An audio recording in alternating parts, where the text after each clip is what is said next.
Hey guys, and welcome to the Working Money channel. So it looks like Bitcoin has been seeing some movement. Check this out, guys. Bitcoin is up a little bit since yesterday. It was trading in the low 28,000s, 28,300 as of yesterday afternoon, and it did see a pump, a move to the upside on the 1 hour. So it's looking like the crypto market, reacting to what has been going on in the world. If I throw Bitcoin here, let me throw it on the daily here. You guys can see the last 3 days we have been seeing some bullish momentum. So that certainly has been a positive change. Still making our way up, higher lows, higher highs.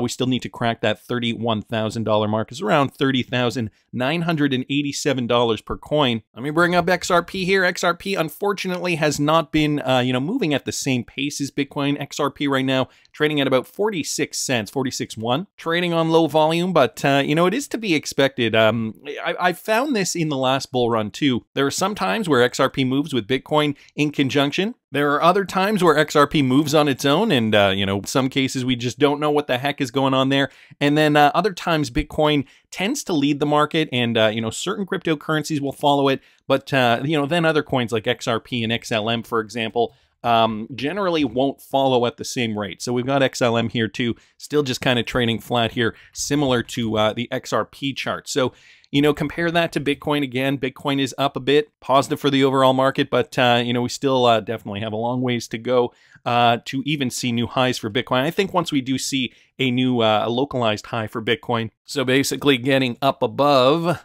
this level here, what did I say? It was about $31,000 per coin. Let me throw a price label on there. It's about $30,987. Once we get up above that level, I think we're going to start to see the rest of the market really move. Now, what's this? Coming from Tim R614 here on Twitter, Ripple and Coinbase chief legal officers met. That's right, Paul Grewal and Stuart Alderoty. I guess the big question is, what were they talking about? In a tweet today, Coinbase legal chief officer Paul Grewal thanked Ripple's general counsel Stuart Alderoty for hosting him. Grewal noted that the duo needed to meet more often, attached a photo of him and Alderoty, probably taken after the meeting. Reacting to the tweet, Alderoty thanked Grewal for coming over and chatting with Ripple's legal team at the company off-site. So Stuart Alderoty did respond here, really appreciate you taking the time to chat with Ripple's legal team. I think that probably gives us some hints as to why they were meeting. They weren't just meeting for coffee. The most likely explanation, I think, just off the top, they're probably meeting to compare notes regarding their lawsuits, their respective lawsuits against the SEC. John Deaton came out and tipped his cap as a show of respect to Grewal and Alderoty. The development seemed exciting for Deaton, who recommended in March that crypto companies facing enforcement actions from the SEC need to share ideas and develop coordinated strategies to defend themselves against the commission. Apparently, Coinbase and Ripple paid attention to John Deaton's call and chose to meet. Attorney Morgan also commented on this. He also reacted to the meeting between the two lawyers. It bears mentioning that the SEC has targeted both Ripple and Coinbase. While the SEC had already charged Ripple and its two execs with offering unregistered securities back in 2020, the securities regulator issued a Wells notice to Coinbase this past February. So a common enemy here, Bill Morgan responding, nothing better than teamwork against a common foe. Is Ripple filing an amicus brief in Coinbase's petition for a writ of mandamus? That would be an interesting development. So here is the tweet, the original tweet, retweeted out from Stuart Alderoty, retweeting out Paul Grewal's tweet. Meeting off-site, Mr. Hubert here with a pleasant poem regarding the meeting. In the cryptic world where secrets creep, Coinbase and Ripple a bond so deep, out of nowhere they join their fate. Hinman's emails, the key to the gate. Ripple held tight to the digital thread, exposing the truth that both had dread. United they stand hand in hand, a surprising alliance in the crypto land. The emails unraveled, revealing the truth. A precarious balance, a delicate truce. Coinbase and Ripple, once rivals at play, now allies bound by secrets. They sway, a sudden alliance, a union so rare. Together they stood in the digital glare. Ripple and Coinbase forever entwined by Hinman's crimes. A story confined. Great poem there. I don't know, did you come up with that yourself, or was that AI generated? This is really good, I gotta say. Good poem. Of course, some in the XRP community were, wondering if this means that they are going to relist XRP. I doubt that this is what this was about. This was likely, due to sharing notes, figuring out what Coinbase's next move is going to be. I mean, the SEC's been under a lot of fire, and they might not even have a case, guys. The Coinbase thing might wrap up sooner than you think, and we're going to get into why in a second here. First, I wanted to mention this new Sum partnership brought to us by Michael Branch. This is allowing users to buy and sell XRP with over 40 fiat currencies. So, the argument goes as such, XRP was sold as a security, but we're actually seeing the real world utility in front of our eyes. So Sum, a leading self-custodial XRP ledger wallet, has partnered with a new company, guys. This one is Guardian, a non-custodial fiat on-ramp, off-ramp provider to allow users to seamlessly buy XRP with 40 fiat currencies and also easily sell their crypto assets for fiat without leaving the Sum app. So you can do this all in app. The partnership was announced today from the Sum official Twitter handle here, and you guys can see it right here. New on and off ramps with Guardian now supports Sum users globally with 40 plus currencies. Experience smooth and secure transactions directly in your Sum wallet.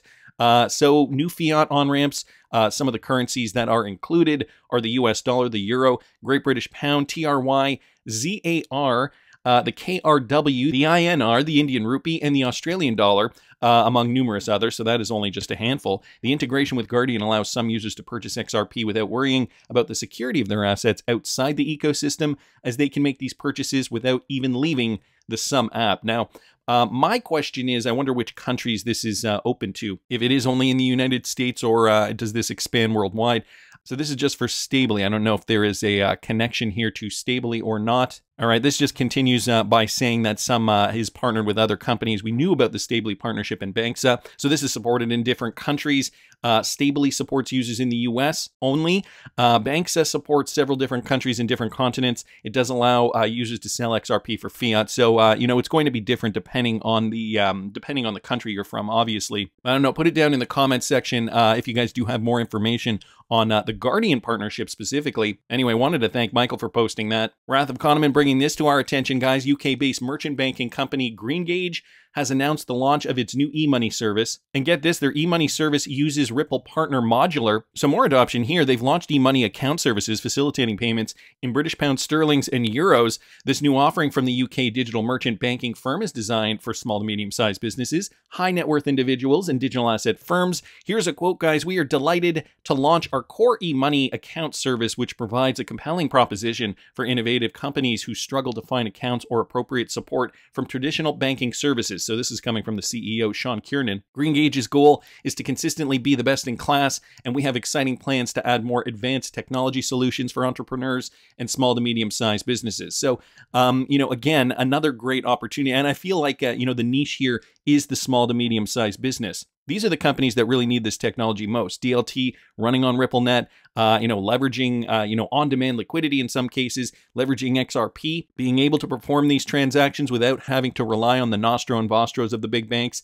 Years ago, we were talking about how the big bank, this is why the big banks hate DLT technology and Ripple, or did at least in 2018, 2019. They didn't want to give up their monopoly. They were thinking to themselves, well, if the transfer of payments is going to be democratized, we're going to lose out on a huge chunk of our revenue potential because these small to medium-sized companies are not going to go to us for Nostro and Vostro liquidity.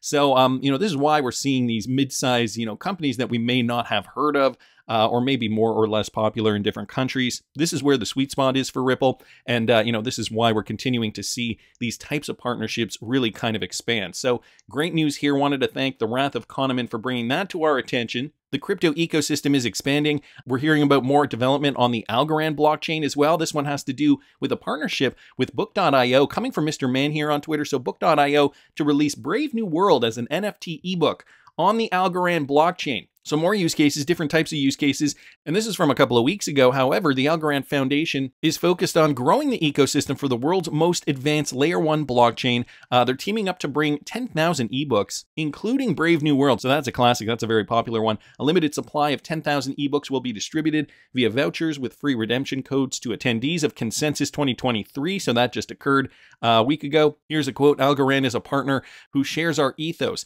At Book.io, we believe that books should be unchangeable, immutable, and live forever across borders. We chose Algorand because of its scalability, minimal transaction fees, and near zero carbon footprint. We want the whole world to be able to own their digital assets and digital books, making it impossible for central authorities to ban or censor books at their discretion." So, kind of going back old school here when they used to burn books, censor books because of, unfavorable content and ideologies that, some authors were writing about way back when, 100 plus years ago.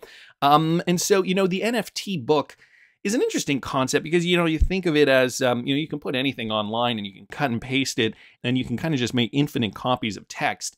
And so books have always kind of been, the most vulnerable, I guess, to piracy, but creating books as NFTs, that's an interesting concept. I'm not sure if it's going to catch on, but I thought it was interesting. I thought I'd bring it to you guys. It is being put on the Algorand blockchain.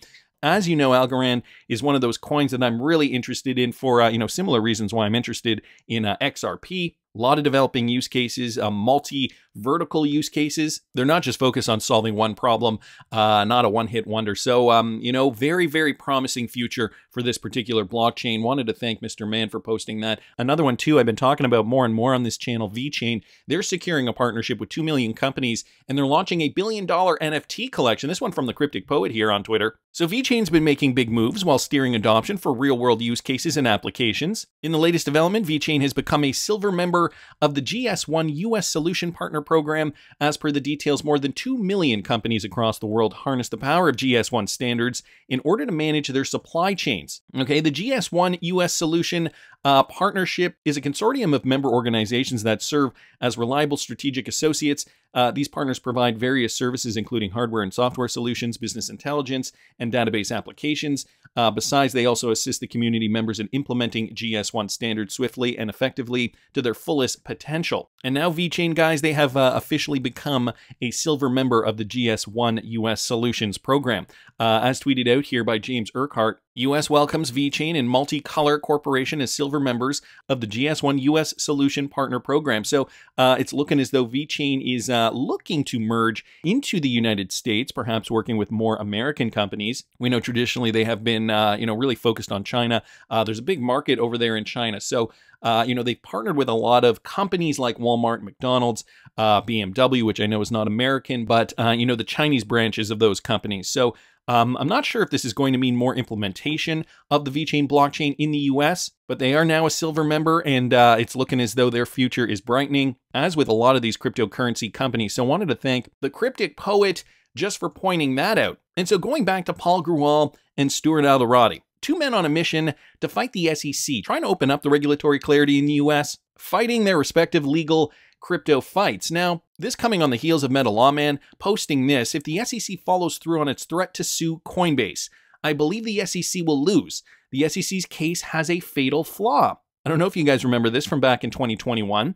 He goes on to say the problem is entirely of Gary Gensler's own making. Let me explain.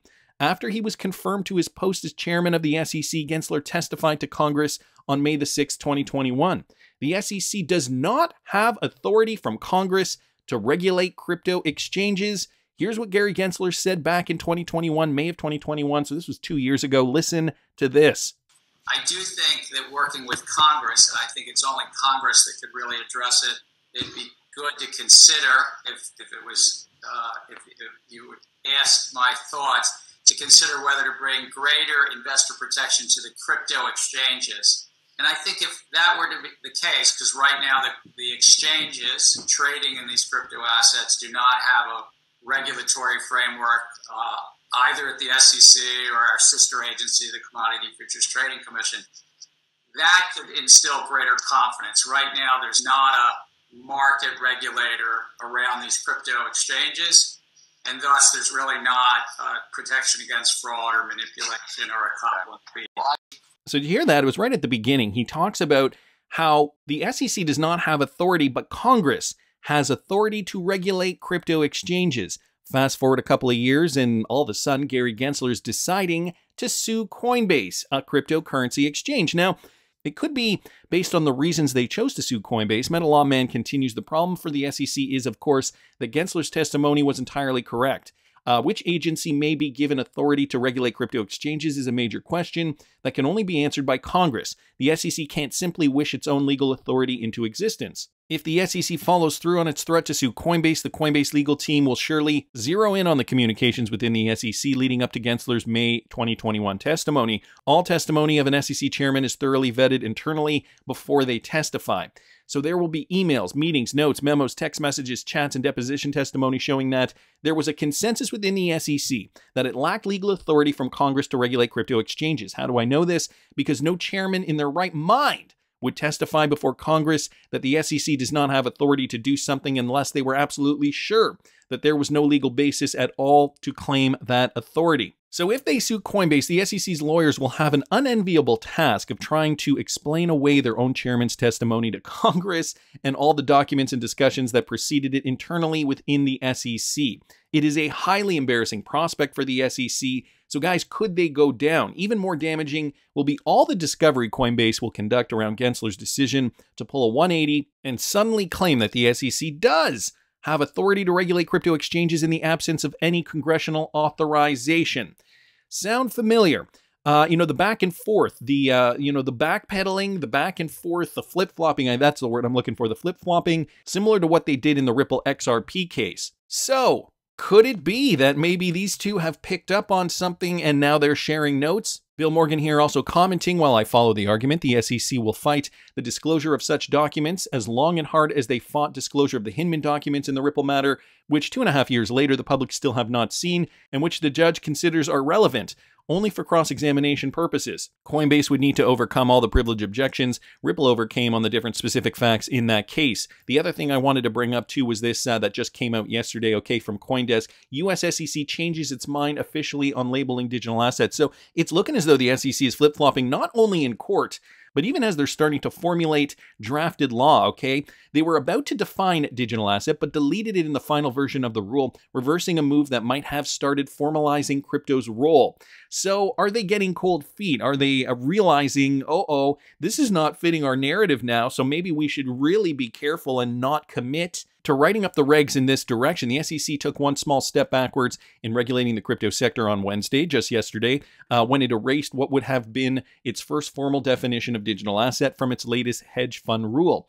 While the SEC had initially included the definition in its 2022 proposal to overhaul mandatory disclosures for hedge funds, the security regulator yanked it in the final rule approved by the commissioners. The agency included a footnote to explain the commission and staff are continuing to consider this term and are not adopting digital assets as part of the rule at this time.